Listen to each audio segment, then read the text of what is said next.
อันยองเซโยทุกคนวันนี้ก็จะมาพาเบิ่งฮอลเวดดิ้งของพวกเขาเนาะก็คืออยู่ The Bloom House Wedding and Party อันนี้เขาก็จะมาเบิ่งห้องที่ว่าอันนี้จะเป็นโซนแขกหมู่คู่เนาะที่มาร่วมงานต่างๆก็จะเป็นอยู่ห้องนี้และส่วนนี้ก็จะเป็นฝ่ายเจ้าสาวเนาะย่างออกมาตัวนี้กับบรรยากาศก็รักๆแล้วแบบอบอุ่นนะน่าฮักแบบมินิมอลดีอันนี้ส่วนตัวมักงานแต่งที่ฝันไว้นะก็จะเป็นประมาณนี้อยู่แล้วนะกะเนาะครั้งหนึ่งกะน่าฮักและกะทั้งๆก็จะเป็นแบบ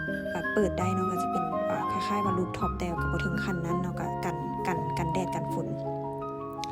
ก็คือลูกรักและกันนะฮักมื้อนี้เห็นก็จะมากวดเบิงตื่มเนาะเพราะมันมีงานอีกคนนึงเนาะสามารถเข้ามาได้เนาะออกมาทางนอกเราก็จะเป็นโซนอาหารก็คือยาวเหยียดแบบพูดเลยเนาะแต่ว่ามื้อนี้มันมีงานอีกคนนึงแล้วมันคนหลายเนาะซึ่งถ่ายบ่ได้ ก็คือบรรยากาศก็จะประมาณนี้สำหรับทางเฮาเนาะก็ยังบ่ได้ซิมอาหารทางกับเจ้าเทื่อมีแต่ว่าใกล้ฮอตมื้อแม่นจะได้มาซิมอาหารเทสอาหารลองเบิ่งก่อนเนาะก็คืองานเดือน9เนาะก็จะได้ไปลองเทสอาหารประมาณเดือน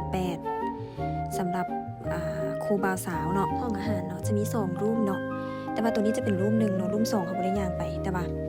กว้างแล้วก็มาต่อเลือกบัตรอันนี้ก็จะส่งมาให้เลือกเนาะจะเป็นตัวอย่างแล้วก็เป็นตัวอย่างอย่างต่างๆหั่นแหละแล้วก็ซึ่งที่แบบที่เราได้ก็คือประมาณนี้เลย การน่าฮักดีเนาะก็คือเรียบง่ายแล้วก็จะมีบัตรสถานที่บัตรอาหารอย่างต่างๆแล้วก็สุดมาสุดกะอันนี้จะเป็นอีกบอลนึงเนาะที่เราไปเบิงแต่ว่าบ่แม่นบอลอยู่งานแต่สิ่งที่เราได้ก็คือบอลอยู่งานแต่ว่าเป็นพรีมินอันนี้ก็จะเป็นสุดเมเจ้าสาวแล้วก็เมเจ้าบ่าวเนาะกะสีสันประมาณนี้เลยแต่ว่าก็อุบไว้เนาะกับพรีมินคือเก่าอันนี้ก็จะเป็นสุดอยู่ทาง The Bloom House Wedding เนาะแต่ว่าสุดที่เราได้มันอยู่ทางในพุ่นเด้อทุกอย่างก็เรียบร้อยแล้วเนาะอันนี้ก็กล่องบัตรที่ก็จะส่งมาขอบใจพี่ต่อไปเดี๋ยวมาเล่าต่ออันนี้เคเซโอ